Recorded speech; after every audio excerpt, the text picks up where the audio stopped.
Hello, I am Bob the Bookerer and welcome to my channel. So we have just had the 2021 Booker Prize announcement, and this feels like a great time to wind the clocks right the way back to the first ever Booker Prize back in 1969, which I was going to say feels like a very long time ago, as if I was there. Uh, Spoiler alert: I was not alive in 1969. I know I have the sort of the knees of a much older man, but yeah. Anyway, so 1969 was the first ever Booker Prize, and it's worth sort of noting at this stage, and we'll see as we go through the shortlist, how different it was as a prize back then. In any kind of prize's inaugural year, it's going to be a case of trying to establish what the whole thing is about. And as a result, kind of the first winner almost has extra pressure on them because it sort of is meant to then be a bit of a sign of what's to come. And as we'll see as we go through this list, it's quite a weird one. But another thing to note as part of that is the Booker Prize back then was only really open to a much sort of smaller pool of authors. So it was open to authors from the Commonwealth, so the UK and the Commonwealth, and Ireland as part of that kind of linked sort of thing with history. It's messy, and you'll see sort of, although as you know, as much as there was controversy around, for example, in 2014, I think it was the prize being open to authors writing in English from anywhere.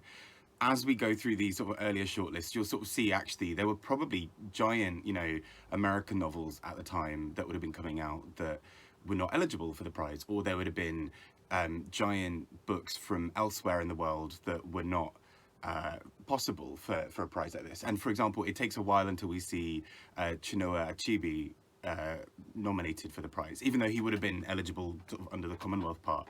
But actually, the early years of the prize are very, very limited in the sort of scope of authors, as we'll see from this one that we're about to go through, which is all British authors. And it feels almost quite bizarre now to look at a big international book prize and see only British authors there, particularly if you look at the 2021 Booker Prize. If I have this correct, I think there was only one British author on the shortlist, which was Nadeefa Mohammed. So this is really exciting to kind of look back and see how they all went. So let's go through them. I'm going to sort of take us through the shortlist as, well, at least my opinions on them. I may have some slightly different feelings on them than maybe others, but we shall see. So let's go. First up, let's start with the first ever winner. This was P.H. Newby with Something to Answer For. Now this book, I think, kind of gets a bit of a bad rep in some ways. I don't think it's as bad as it often gets the rep for, but I think comparing it to many other modern winners, it does feel quite dated. Which, you know, it was released in 1969, like that's, you know, a decent amount of time ago. Yeah, but the whole plot of this book is around the Empire, and this comes up a lot in early Booker Prizes, a lot around the British Empire, and a lot around sort of issues with essentially this sort of, there's a bit of an old struggle going on, and sort of this sort of political situation. So in some ways it feels a little bit like Kafka's The Trial, but kind of in an empire kind of setting. And there are a lot of aspects of this book that are intentionally quite unreliable. So the narrator sort of, we can't always trust, and it does feel like quite a strange book in that sense, because we have a lot of situations where we don't really know if we can trust our narrator, but at the same time the whole scenario around is that very much kind of end of empire days sort of scenario where everything feels a bit like things are changing left, right and center, and it's changing incredibly rapidly. So that kind of setting is one that we have, and we get these characters sort of navigating what it means to be, for example, a British person based in Portside, and kind of trying to navigate their own British identity and the identity around empire, and the fact that they are an outsider who is sort of changed in status, right? They've kind of gone from being somebody from the British Empire to somebody who is just kind of there and is now seen a little bit more rightly as someone who is sort of meddling in the affairs of the country. And so this book, I was quite interested by before I sort of went to read it, because obviously the first winner, you never quite know how that's going to go, and equally, it's a book that's been attacked quite a lot. So I kind of thought, well, maybe let's see how it all goes. I did enjoy it overall. I from this group of 6 books, wouldn't be my winner necessarily, but yeah, I still think it does some interesting things, and I still think, you know, if you're interested in going back over all the old Booker Prizes in some way, even if it's just reading the winners, I still think it's worth reading this book, partly just to get a sense of sort of where the prize has gone. But this did set, not necessarily set a precedent, but this does feel quite typical of later Booker Prizes, where a lot of books that kind of wrangled with the big events of the time, like the big discussions of the time, so Empire, sort of fallout of World War II, sort of many years later, those sorts of discussions come up quite a lot. And we'll see, especially the early Booker Prizes are often British people writing about the Empire, whereas what we later start seeing is people from previously colonized countries writing back, which is much more exciting in my opinion, because we don't really need a lot of British people being like, well, we lost the Empire and that's a bit sad, because yeah. So this was a really, it's still an interesting book, but I still think there were many other more exciting books on this shortlist, which we will come to next. Next up, going alphabetically through the authors' surnames, we have Barry England with Figures in a Landscape, which I'll try and bring to the camera. So this is a book all kind of set in World War One, and we start seeing all of these things coming up. Again, lots of the war. Oh, was it World War Two? I should really know this. I read this only a few days ago. But regardless, so we get this really in-depth, sort of tight story of these men, you know, sort of on the front line, sort of going through various things. And I will say it's actually quite a funny book. It does quite a few clever bits, but it's incredibly dark because, you know, we're talking about the war. Like, it's not a particularly light topic. It's, yeah. But what I think is really clever about this book is it finds a way to really sort of bring out these discussions around these very young men who are in situations that they are entirely not ready for.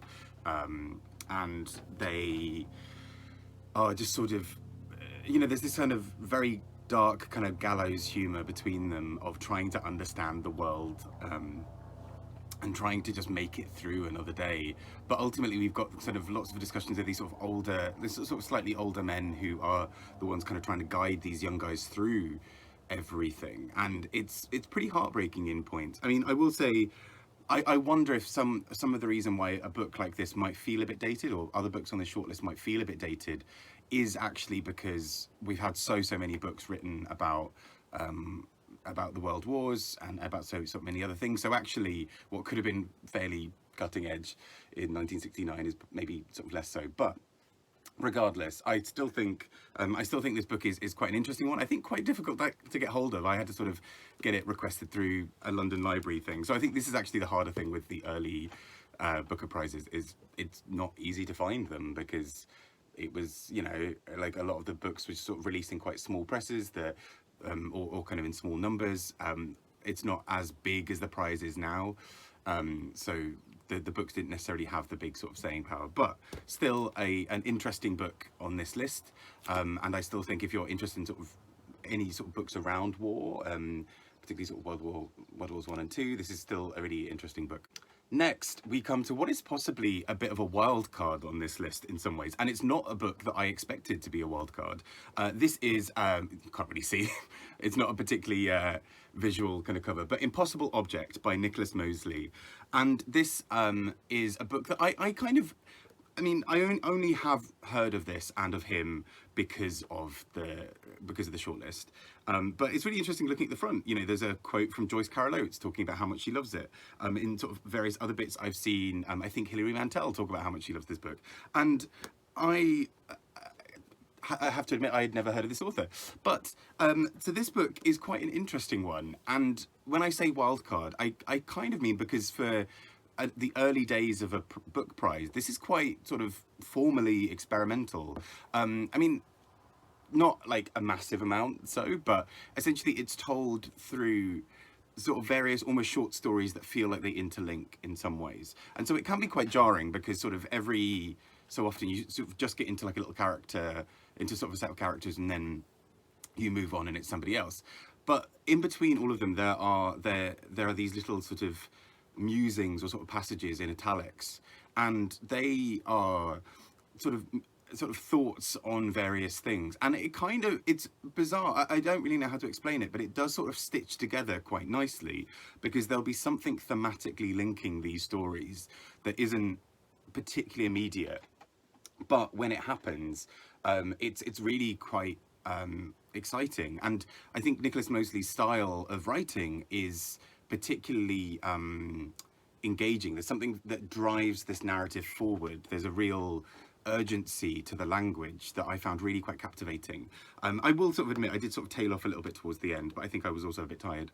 But it's really interesting. There's a kind of brutality and spareness to this language at times, and then that it really cuts through some moments. And again, this is probably unfair of me, but I think I always imagine sort of books from the 60s and 70s to be a little, you know, they probably were. I always imagine that there's a little bit more hesitance around, for example, swearing or being a bit more kind of visceral with some of that language. I don't know why. I always sort of imagine that. But actually what's quite shocking about this book, in parts, for me at least, is that there is a real, there's a brutality to this language at times. And it's really exciting the way this is done, that, you know, most of the characters in this book, at least what seems to thematically link, particularly the first half of this book, are people in relationships who seem to hate each other. And as much as that doesn't sound like the most pleasant reading experience, it's really interesting because we all kind of know those couples who have been married for sort of 30, 40 years, who it seems like they never have a good word to say about each other. They spend, you know, their whole lives seemingly walking around being like, well, you always do this, or, you know, these sort of passive aggressive little things of like, well, you know, I did tell you. And it's fascinating because this is so well captured in my mind.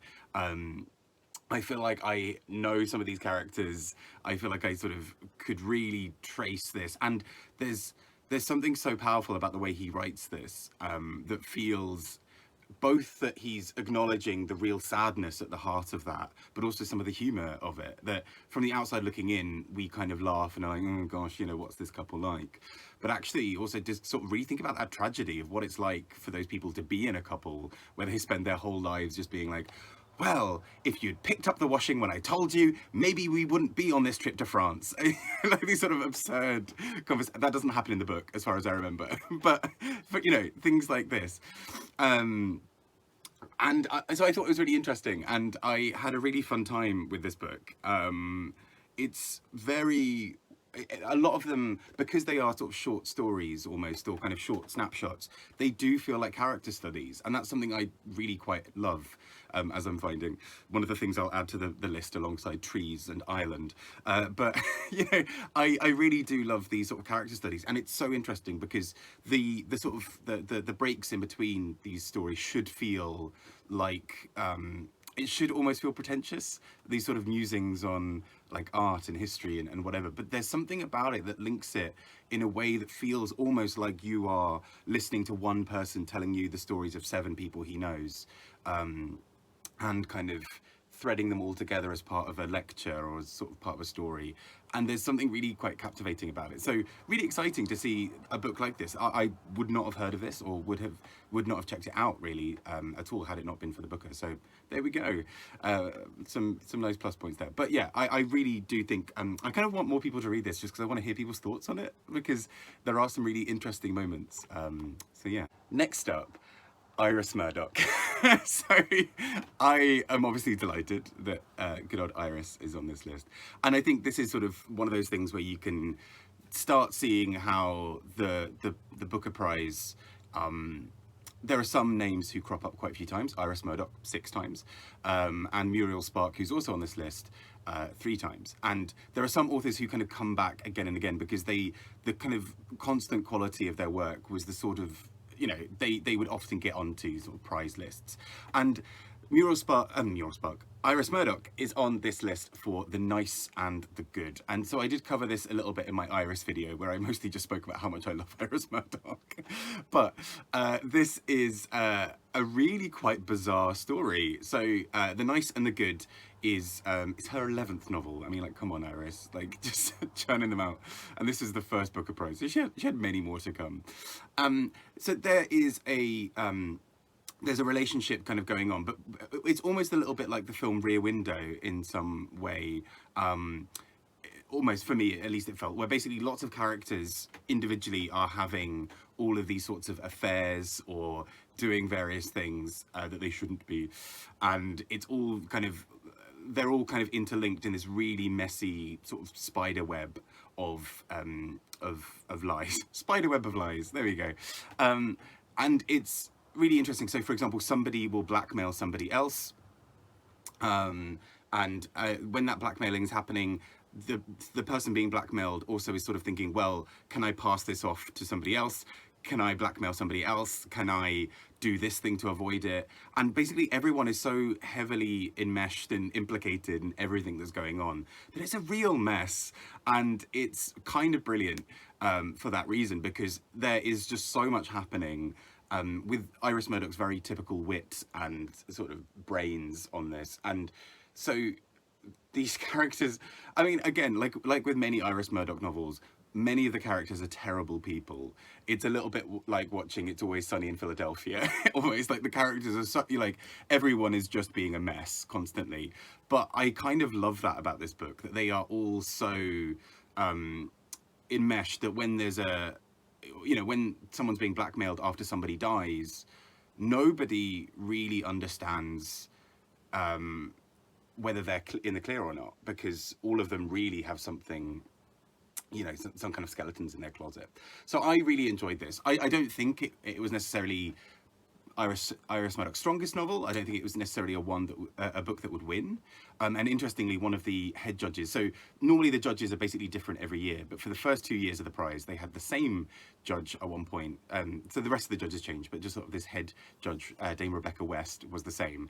And she apparently was the reason why some books just did not win or were not shortlisted, because she just sort of, you know, she was this very larger than life kind of character, and she'd sort of walk in and be like, no, this book is rubbish, and would just sink it. And so it's interesting to kind of wonder what would have happened if she hadn't done that. But she apparently said something along the lines of, Iris Murdoch releases good and bad books every year, you know, on alternate years. And she, I think, spoke of the 1969 one saying, and this is a bad year. But somehow The Nice and the Good still made it through. So there we go. But I love this idea of this sort of grand dame kind of character walking in and being like, no, this is not happening. Hopefully things are a little bit different now. I would imagine that the group of 5 judges now are doing very, very different things. But it's interesting to kind of think about that kind of old lore of it. And particularly for someone like Iris Murdoch, who is becoming quite an established name, and therefore, you know, there were many opinions about her work already, whereas for some of the perhaps newer authors, that maybe didn't come into play quite as much. But still, I really think this book is worth checking out. And I love Iris Murdoch anyway, but like, I think this is a really fun book to check out. And it's just very dark and silly at times, but also very, very serious, which is the kind of holy trinity in some ways of Iris Murdoch. And as if to make me even happier on this list, as mentioned earlier, Muriel Spark is also on this list. And this would be the first of 3 of her shortlistings for the Booker Prize. And it's just great to see her, sort of like with Beryl Bainbridge or with Iris Murdoch. They are these authors who just sort of put out lots and lots of work really quite consistently, and were often did fairly well in the prize in terms of being shortlisted. Muriel Spark and Beryl Bainbridge never won, but they were sort of fairly regular fixtures, as it were. And Muriel Spark is shortlisted here for The Public Image, and I mentioned this in my sort of recent wrap-up video. But Muriel Spark, Iris Murdoch comes into everything. But Muriel Spark is a really fun author. She is very, very acerbic and sarcastic and dry in a lot of things, and her books are often incredibly funny whilst being very, very dark. And a lot of her kind of key sort of tropes, I guess, from the books of hers I've read, seems to be setting up characters to sort of be somewhat sort of mocked or to be made absurd in some way. And the public image is very, very much on that train. So the public image is, it repeats the phrase, the public image, or public image, quite a lot throughout the book. But there is this woman who is, she's an actress, she is obsessed with her public image, and she constantly is only ever really thinking about her public image. I'm saying public image about as much as is in the book. It's this often. And she walks around constantly just talking about this and sort of saying, well, you know, what will this do for my public image? For my public image, blah, blah, blah. And what basically happens is her husband, who is also fairly well known and is sort of famous in his own right, sort of, well, I don't want to spoil bits about this, but basically it is sort of, he is basically said to be killed. And so everyone sort of, you know, in the immediate moment, everyone is sort of thinking, oh gosh, like what has happened to this poor man? And obviously the media stories start to circulate, but our protagonist, in some ways antagonist, but protagonist, really wants to make sure that that her public image is restored and retained throughout this whole thing. So we basically watch her interior sort of machinations as she tries to find a way of surviving this publicly and in terms of her public image. And the way she does this at first is by thinking about how she can first excuse herself or distance herself from his death. She needs to find a way that she can talk about what had happened, but she was at this party that she was basically trying for nobody to know publicly, so she has to kind of go really round the houses to kind of create this really elaborate story that involves her being away and whatever, so that she is distant from her husband's death. Next, she starts thinking about how she can play the sort of unfortunate widow storyline in the media, because basically what seems to start happening is she basically anticipates that people might start thinking that she killed him, so she has to basically very quickly create this story to sort of really show how much she's grieving, and she creates this public statement that talks a lot about how upset she is. Then she realizes she needs to quickly pivot away from that to protect her career. So she also creates this sort of statement that starts kind of portraying her not only as this sort of sad widow, but the sort of sad widow rising from the ashes who can take part in a film of a similar type. And so we really see Iris Murdoch go in fully on the Muriel Spark going fully with this kind of snarky thing here of absolutely tearing this woman limb from limb, of just sort of absolutely mocking her and mocking this idea of a public persona and public image being more important than the people in her life. Although that feels like such a cliched thing to say, I think it's really bold and innovative the way she does this, because normally we're just sort of meant to see these characters from afar and kind of mock them. Instead, we get this inner monologue where we see the we kind of feel a little bit for her. I mean, she's a horrible person, but we feel a little bit for her because we see how her whole life revolves around having this public image that she can maintain. And without it, who is she?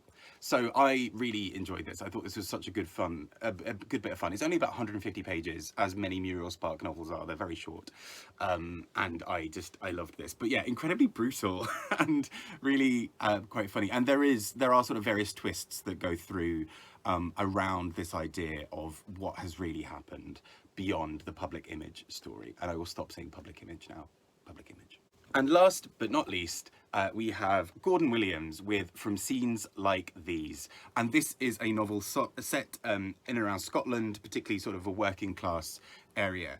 And this is sort of very post-World War, the kind of 1950s. We have a group of characters who are basically, it's kind of a bit, if you've read sort of, you know, quite a few of those other sort of books, a bit like, not necessarily like Angela's Ashes, that's not a fair comparison, but, you know, books sort of talking about that, of sort of young working class people navigating their lives, really trying to find a way through some quite difficult times. And we get this really fun perspective of this very broad Scots dialect that's really quite cutting and funny. These characters sort of all linking with each other, and it reminded me quite a lot of Paddy Clark, Ha Ha Ha, which won the Booker in 1993 by Roddy Doyle, and that book I thought was interesting as well, from in a sort of similar way of watching a young child tell their story as they navigate this sort of world that they are in, and it's really quite fun. But you do get a lot of this kind of, you get a lot of the kind of moments of that time. So a lot around the sexual politics, a lot around the politics around work, who has it, who needs it, who wants it, what do you do once you've got it, all of those sorts of things. And I really, I'm yeah, this book is really fun, I think. It's really kind of not what I would necessarily have expected. I think, again, early Booker Prize, I hadn't really realised how many books sort of in dialect we were really getting in a way. Because, you know, when books like, for example, Train Spotting came out, or even, you know, James Kelman's How Late It Was, How Late, which won the Booker Prize and was kind of controversial for doing so in 1994. Books sort of told in sort of dialect, or using quite heavy amounts of dialect, often get quite an unfair sort of amount of criticism, I think, because people sort of say, like, well, this is unreadable, it's inaccessible. I remember someone at uni in a sort of seminar really poignantly phrasing this, of sort of saying, well, actually, for somebody who speaks that dialect every day, this is incredibly accessible. What is inaccessible for them might be sort of classics written in this very high English that sort of nobody actually really speaks in day-to-day life. And so it's interesting because this book kind of feels like it kind of gives a bit of a voice to that community, and it's sort of incredibly bleak. Lots of this book is incredibly bleak, but again, kind of that very kind of gallows humor, very kind of gutter humor of everyone is really struggling. You know, there's not that much around to be excited about, but people find a way, and they are able to make the most of the kind of situation they're in, and find humor in it, find joy, and find kind of community. So it's a really interesting book, and I think it's kind of a fun one to check out. I think I do really want to read a bit more sort of Scottish literature, because I realise, you know, despite being British and being in the UK, a lot of the voices we hear or sort of in British literature aren't often sort of Scottish ones. And in some ways, you know, Douglas Stewart winning with Shuggie Bain was a really interesting moment in terms of having a book that felt very, very Scottish, and really kind of told the lives of these Scottish characters, but did not spare kind of, it didn't really translate itself in many ways. You know, it kept a lot of those phrases and that dialect throughout the book, and I really loved that. So really excited to read a bit more of that. But that was the first ever Booker Prize shortlist way back in 1969, and as we see, it's a very different kind of shortlist to the books that we maybe have in 2021, not only because all of these authors are British, but also because we just sort of see such a difference in the kinds of topics covered. You know, a lot of the sort of this prize and the shortlist from the 70s often dealt a lot with empire and colonialism and war, because these were really pressing topics going on around at the time. And it's interesting watching future prizes, and it's something that was said in the 2021 judging ceremony, was actually many of the books in the 2021 shortlist deal with historical events, but in doing so give us a voice and a way to engage with a lot of the modern day issues that we're facing. And so in some ways it makes a lot of sense that books at that time would be grappling with much nearer political events as a way to really engage sort of broader topics about, for example, British identity, or sort of local identity, or community, or anything else. And it's, yeah, really fun to kind of go back and look at it. I wouldn't necessarily say that, you know, all of these are books that I will sort of love for years to come, but they are a decent shortlist and well worth reading. I think if I'd had my personal choice of winner, I would maybe have gone for The Impossible Object. I just think it's quite exciting and quite interesting. If not that, probably R.S. Murdoch or Muriel Spark, but then we kind of knew that before I started reading them, didn't we? So, But I think this is a fun list, and I really do urge you to check them out. So please do let me know if you've read any of these, or if there are any of these that you're interested in reading. And I will start kind of going through a few more of the early shortlists at the moment. I've already read the ones for 1970, so I'll be releasing a video on that before too long. But slowly working my way through some of the other ones as well. Anyway, I've been Bob the Booker, rambling about the Booker Prize. Who would have expected it? I hope you're doing really well. Take care and speak to you all soon. Bye bye.